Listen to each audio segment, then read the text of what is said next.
BB Leasing-ის და Kia-ს პარტნიორობის ფარგლებში დღეს ტესტ-დრაივზე წამოვიყვანეთ და გავტესტავთ ახალ Kia Sportage-ს.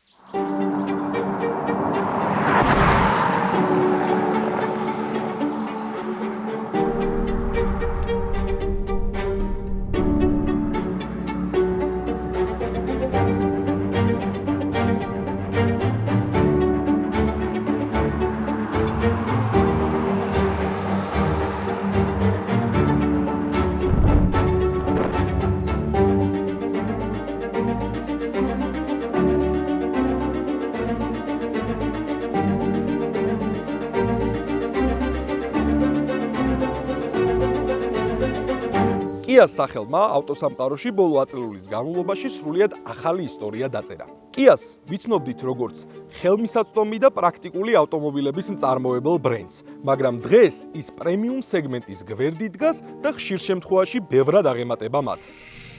EV6, Sorento, Carnival და ახლა ახალი Sportage მოწმობს იმას, რომ Kia-ს ფილოსოფია არის ინოვაცია, დიზაინი, ტექნოლოგია და მომხმარებლის კომფორტის უმაღლეს დონეზე აყვანა. ახალმა Sportage-მ კი Kia-ს რეპუტაცია კიდევ ერთი საფეხურით მაღლა ასწია. ბოლო წლებში Kia ყოველთვის გამოირჩევა ვიზუალით. რაღაცა უფრო ფუტურისტულ ავტომობილებს ქმნიან და თითქოს მომავლიდან არიან მოსულები. მისი ცნობილი განთქმული, ასე ვთქვათ, ვეფხვის ცხვირი, Tiger Nose, როგორც ეძახიან. უფრო მასიური და გაზრდილია მისი ფარები, რომელიც ბუმერანგის ფორმის არის. ერთი შეხედვით ფარების განლაგება ისე არის და ნათება ისე მოდის, ავტომობილს უფრო მასიურს და დიდს აჩენს. ერთიანი ლედზოლით გაერთიანებული უკანა ფარები ბევრს გვახსენებს პრემიუმ ელექტრომობილებს. მაღალი ბამპერის სწორი პროპორციები და ძალიან გამართული სილუეტი. ის არის ტექნოლოგიური და გათვლილია მომავალზე.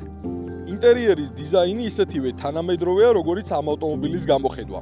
მინიმალისტური ზედაპირები, სენსორული პანელი, განათება, პრემიალური სავარძლები, AI ინოვაციები. ეს არის Sportage-ის ყველაზე ძლიერი მხარე. ინტერიერი საკმაოდ მინიმალისტური და ლამაზია. ასევე მომწონს ძალიან ბევრი ღილაკი, რომელიც საჭეზეა განთავსებული. ყველაფრის კონტროლი თითქმის შეგვიძლია საჭიდან. დიზაინი ჩემთვის პირადად ცოტა უცნაურია, მაგრამ ორ ფერში, ასევე მსგავსი ხდება ძირითადად Mercedes-ებში. ეხლა ახალმა Mazda-მაც დანერგა იგივე დიზაინის საჭე. Paddle shifter-ები მომწონს, რომ მიყვება საჭეს, ესე ძალიან კარგია. სენსორული პანელური ეკრანი. საიდანაც შეგვიძლია გათბობა, გაგრილება ჩავრთოთ. აქაც ღილაკები მაინც ხდება და ესე ძალიან მომწონს და მონიტორი. ერთი სრული მთლიანი მონიტორი გვაქვს. სადაც გვაქვს ნავიგაცია, აქეთ რადიო, ჰიბრიდი, YouTube, თამაშებიც კი. ამ ავტომობილს მოყვება 7 წელი ულიმიტო ინტერნეტი. ეს რას ნიშნავს? შეგვიძლია YouTube-ს უყუროთ, ასევე თამაშები ვითამაშოთ, ამინდის პროგნოზი ვნახოთ, სპორტული სიახლეები გავიგოთ. ესე ძალიან მომეწონა სხვათა შორის და ონლაინ მანუალიც აგვაქვს. რაც კიდევ ძალიან მომეწონა, აქ ხმის ჩამწერი. მანქანაში ვზივართ, რაღაცა იდეა მოგვივიდა, თუმდაც კონტენტ კრეატორებისთვის გავუშვებთ რეკორდზე, ჩავწერთ ამ იდეას და შემდეგ მოვისმენ და გადავიტანთ მას ამ ფურცელზე ან ტელეფონში. ამ ავტომობილში რაც ძალიან მომწონს, არის რომ გვაქვს ბევრი Type-C პორტი. სადაც შეგვიძლია დავმუხტოთ ჩვენი ელექტრონული მოწყობილობები. წინ და ასევე უკან, სავარძლებშიც. და უკანა მგზავრებსაც თავმად შეუძლიათ შეერთონ ხოლმე თავისი მობილური მოწყობილობა პირობითად. განლაგებას რაც შეეხება ძალიან კომფორტული არის, არ არის ვიწრო, ხელი კომფორტულად გვიდევს, მაგრამ ერთი ხელი დაეტევა მხოლოდ ისე რომ კომფორტულად ვიგრძნოთ ინტერიერში თავი. გვაქვს სავარძლების გათბობა, როგორც წინ, ასევე უკან და ესე ძალიან მომეწონა და რაც ყველაზე საინტერესო, უკან სავარძლები არის მოძრავი. ანუ შეგვიძლია უფრო გადავწვეთ უკან, ან თუ გვინდა ოდნავ წინ წამოვიზიოთ, ესე დავშტეთ. მეორე ავტომობილში არ გვხდება სამწუხაროდ, მაგრამ ძალიან მოსახერხებელია, როცა შორგზაზე გადავაადგილდებით, უკან დავისვენოთ და კომფორტულად დავშტეთ. რაც შეეხება ინტერიერის მატერიალებს. ბრაგუნა არ არის და არ ჭაღჭაღებს და არ დადის არაფერი, არც პლასტმასი არ არის, რბილი მატერიაა.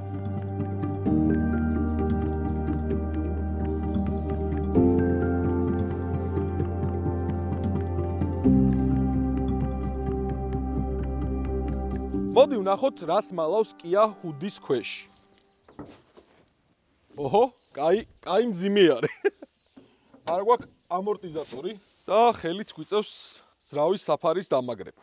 ავტომობილში წარმოდგენილია 1.6 ლიტრიანი Smart Trim-ის ძრავი. მისი სიმძლავრე არის 180 ცხენის ზალა, ხოლო მაბრუნი მომენტი 265 ნიუტონ-მეტრს შეადგენს. მას ასევე ემატება 60 ცხენისძალიანი ელექტროძრავა. ჯამური სიმძლავრე კი შემდეგნაირად გამოიყურება: 230 ცხენისძალა და 350 ნიუტონ-მეტრი. ამ ავტომობილის სრული ღირებულება შეადგენს 68,500 ლარს, მაგრამ ვისაც ერთიანი გადახდის საშუალება არ გაქვთ, შეგიძლიათ ისარგებლოთ BB ლიზინგის დაფინანსებით. რატომ BB ლიზინგი? რაც ბაზარზე მოვიძიეთ და გადავხედეთ, BB ლიზინგს აქვს ერთ-ერთი ყველაზე კონკურენტული და საუკეთესო პირობები. მე პირადად მათი დახმარებით 3 ავტომობილი მყავს შეძენილი და გარდა ფასისა ძალიან მოქნილი გადახდის სისტემა აქვთ. პირობებს ასევე შეგიძლიათ გაეცნოთ საიტზე, სადაც არის ფასის კალკულატორი, წინასწარ შეგიძლიათ გამოთვალოთ თუ რამდენის გადახდა მოგიწევთ და რა ვადით. რაც შეეხება თანამონაწილეობას, ამ კონკრეტულ ავტომობილზე BB ლიზინგი აფინანსებს ღირებულების 90%-ს. სხვა დეტალებისთვის კი შეგიძლიათ დაუკავშირდეთ მითითებულ ნომერზე ან კონსულტაციისთვის მიბრძანდეთ მის სამართებზე.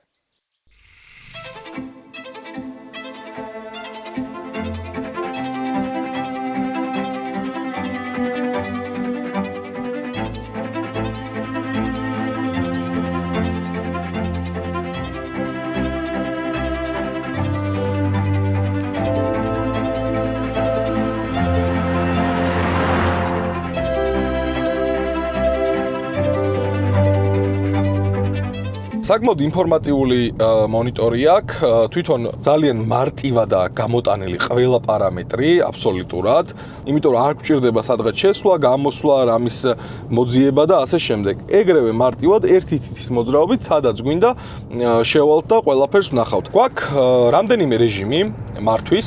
Drive mode-დან შეგვიძლია გადავხდოთ sport რეჟიმზე, სადაც უფრო ასე ვთქვათ, მგრძნობიარე ხდება აქსელერაციის პედალი, იმიტომ რომ მე როცა ვიარე normal mode-ით ამ ავტომობილით, აი მოსახვევებში ხა სერპანტინებზე ვართ და რომ მოსახვევში შევდივართ, ამოხრუჭებთ და გამოვდივართ, თითქოს ოდნავ გვიან რეაგირებს აქსელერაციის პედალზე, მაგრამ sport რეჟიმში ეს ყველაფერი არის ბევრად მყისიერი და უფრო სწრაფი. ასევე გვაქვს დამატებითი mode-ები, ეს არის თუ გვინდა თოვლიან ზედაპირზე ვიაროთ, მისთვის არის გათვლილი, ასევე ცოტა ტალახიანი და ქვიშიანი. ესე ძალიან კარგია უსაფრთხოებიდან გამომდინარე, თვითონ ავტომობილი შეგირჩევთ სად, როგორ და რანაირი პარამეტრით შეგვიძლია სიარული. ეხლა გვაქვს სპორტ რეჟიმში, საკმაოდ კარგი რეაქცია აქვს აქსელერაციის პედალზე, არ არის ძალიან ნელი ავტომობილი, ესეც უნდა აღინიშნოს სიმძლავრიდან და წონიდან გამომდინარე, მოსახვევებშიც ძალიან კარგად დგას და კარგად უჭირავს თავი, ესეც ძალიან მომწონს და ასევე ერთადერთი კიდე რაც შეიძლება იყოს დისკომფორტი, მოსახვევებში შესვლის დროს ვფიქრობ, რომ ოდნავ უფრო მეტად იხრება ეს ავტომობილი. ჩემი აზრით ამას მოუხდება უფრო კაი დაკიდების სისტემა, ან ისეთი სავარძელი, რომ ოდნავ გვერდებში გამოწეული იყოს, რომ კარგად დაგვიჭიროს. დიდი სიჩქარით თუ შევალთ მოსახვევში, გვიწევს, რომ საჭეს მოვეჭიდოთ, იმიტომ რომ ძალიან მოძრაობთ. ასევე არ შემიძლია არ აღვნიშნო მისი სავარძლები კიდევ ერთხელ, რომელიც ასევე ორფერშია. აქ ძალიან სასიამოვნო მატერიალებია გამოყენებული, ასევე კომბინირებული სავარძლები აქვს და ძალიან რბილი და სასიამოვნოა ჯდომა. დამღლელი არ არის, მით უმეტეს 2 დღეა რაც ეს ავტომობილი ტესტ-დრაივზე ყავს გამოყვანილი და დაახლოებით 400 კილომეტრი გვაქვს დაფარული უკვე და დაღლა მე პირადად არ მიგრძნია. ხო, ასევე რაც შეეხება წვასაც. ვიარეთ ყველგან. ქალაქგარეთ, ქალაქში, საცობებშიც ვიდექით საკმაოდ დიდი ხანი და შერეული წვა ამ ეტაპზე გვაქვს 8.5 ლიტრი 100 კილომეტრზე. ვფიქრობ, რომ ამ ავტომობილისთვის ძალიან კარგი წვა არის, მით უმეტეს არ არის პატარა ავტომობილი, ცოტა მძიმეც არის, შეიძლება ითქვას. კიას ვიცნობდით ისეთ წარმოებელს, რომ აწარმოებდა უფრო პრაქტიკულ და შედარებით დაბალფასიან ავტომობილებს და ეს რეალობა დღეს არის შეცვლილი. კიამ ძალიან გაზარდა ხარისხი, ვიზუალი ძალიან დახვეწა, ძალიან ფუტურისტულ ავტომობილებს აწარმოებენ. კი, ამ ავტომობილის ღირებულება შეიძლება ითქვას, რომ არის 22,000 ევრო, რაც ახალი ავტომობილისთვის ვფიქრობ ძალიან კარგი ფასია და არ არის ძვირი, მაგრამ ფასიდან გამომდინარე, ის მატერიალები, რაც არის ამ ავტომობილის ინტერიერში გამოყენებული, ის ვიზუალი, რასაც ამ ფასში ვიღებთ, აი არ ვიცი, ძალიან კარგია. ასევე აღსანიშნავია, რომ ეს ავტომობილი არის 4-ვე წამყვანი და ძალიან კარგად მუშაობს ეს სისტემა. ასევე გვაქვს ძალიან კარგი ფუნქციები. კამერის გამოტანა შეგვიძლია, სადაც ხედავთ ავტომობილის წინ რა ხდება გზის საფარზე. ასევე შეგვიძლია გადავრთოთ და ვნახოთ უკანა ნაწილიც. ესეც ძალიან მომწონს და ასევე გვაქვს 360 გრადუსიანი ხედვა, მაგრამ გვაქვს მხოლოდ მაშინ, როცა ავტომობილს გავაჩერებთ. ეხლა აქ გავჩერდებით. აქ შეგვიძლია დავატრიალოთ ავტომობილი და შევხედავთ უკვე მის 360 გრადუსიან სისტემასაც. აი ესე გავჩერდით. ეხლა გადმოვიტანოთ. გამოვაჩინოთ უკანა კამერა, სადაც ხედავთ ზევიდან ჩვენ ავტომობილსაც, ასევე აქ თუ გადავალთ, შეგვიძლია ესე დავინახოთ 360 გრადუსით. ესე ძალიან კომფორტული არის და უსაფრთხოებისთვის ძალიან კარგია და ასევე ნიშანს გვაძლევს, როცა ჩვენ უკან ავტომობილი იმყოფება. ძალიან საინტერესოა აი ეს ფუნქცია, რომელიც გვაჩვენებს ბრმა ზონებს, იმ ზონებს, რაც შეიძლება უკანა ხედვის სარკეში გამოგვეპაროს. ეხლა გვინდა პატარა ექსპერიმენტის ჩატარება, ვიმყოფებით სკოლასთან და გადავწყვიტეთ, რომ გავწიროთ ჩვენი თანაწამყვანი გიორგი დანელია, რომელიც გადმოგვირბენს გზაზე და ვნახოთ რა რეაქცია ექნება ამ ავტომობილს დაამხრუჭებს თუ არა თავის დროზე და იმედი არ დავეჯახებით გიორგის. დავიწყეთ.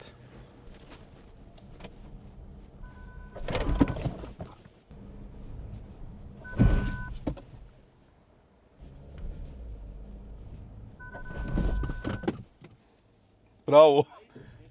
Bravo, გაჩერდა. გადარჩა, ჩვენი თანაწამყვანი გადარჩა.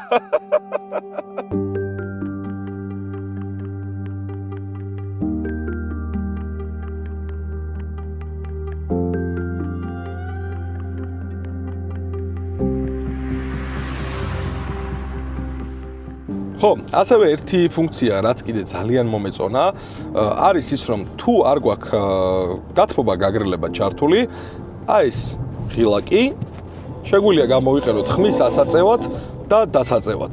რახან ხმას შევეხეთ, ასევე არ შემიძლია არ აღვნიშნო, რომ ამ ავტომობილში გვხვდება Harman Kardon-ის აუდიო სისტემა და ძალიან კარგი ხმა აქვს. ინტერიერზე სხვა რაც შეგვიძლია აღვნიშნოთ არის ის, რომ ყველაფერი აქვს თავის ადგილას. არაფრის ძებნა არ გიწევს.